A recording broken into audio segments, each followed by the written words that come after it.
तो देश में कोरोना वायरस की रफ्तार बेकाबू होती जा रही है और नई लहर बड़ी चुनौती बनकर सामने आई है। पहली बार 24 घंटे के अंदर 1 लाख से ज्यादा कोरोना के मामले दर्ज किए गए हैं।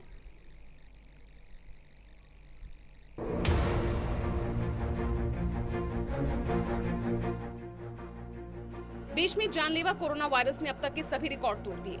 महामारी शुरू होने के बाद से आज पहली बार एक दिन में संक्रमण के 1 लाख से ज्यादा नए मामले सामने आए हैं। ये संख्या 1,03,558 है। पिछली बार एक दिन में सबसे ज्यादा मामले 16 सितंबर 2020 को दर्ज किए गए थे। तब मामलों की संख्या 97,894 थी। तब 1,132 लोगों की मौत हुई थी, जबकि पिछले 24 घंटों में 478 मौत दर्ज की गई है। स्वास्थ्य मंत्रालय की ओर से जारी ताजा आंकड़ों के मुताबिक देश में अब संक्रमण के कुल मामलों की संख्या बढ़कर 1,25,89,067 हो गई है, जबकि अब तक 1,65,101 लोगों की मौत हो चुकी है।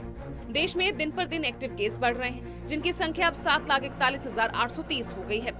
रविवार को कोरोना से 52,847 लोग ठीक भी हुए, जिसके बाद देश में ठीक होने वाले लोगों की संख्या 1,16,82,136 हो गई है। मंत्रालय के मुताबिक देश में कोरोना वैक्सीन की अब तक 7,91,05,163 डोज दी जा चुकी है। कुल वैक्सीन में 60.19% वैक्सीन 8 राज्यों में लगी है। अकेले महाराष्ट्र में ही 9.68% वैक्सीन लगी है। देश में कुल वैक्सीन में से 43% वैक्सीन 5 राज्यों महाराष्ट्र, गुजरात, उत्तर प्रदेश, राजस्थान और पश्चिम बंगाल में लगी है। देश में महामारी से बुरी तरह प्रभावित महाराष्ट्र में रात 8 बजे से वीकेंड लॉकडाउन की घोषणा की गई। राज्य सरकार ने बैंकिंग और बीमा क्षेत्रों को छोड़कर निजी कार्यालयों को बंद करने की घोषणा भी की है। कर्मचारियों को घर से काम करने की अनुमति दी गई है। इसके अलावा कई अन्य प्रतिबंध भी लगाए गए हैं। महाराष्ट्र में अकेले देश में कोविड-19 के कुल मामलों के 57% मामले हैं और राज्य में दैनिक नए मामलों का आंकड़ा 47,913 तक पहुंच गया है। महाराष्ट्र में इससे पहले जब कोरोना वायरस महामारी चरम पर थी, उसके मुकाबले ये आंकड़ा 2 गुने से भी ज्यादा था।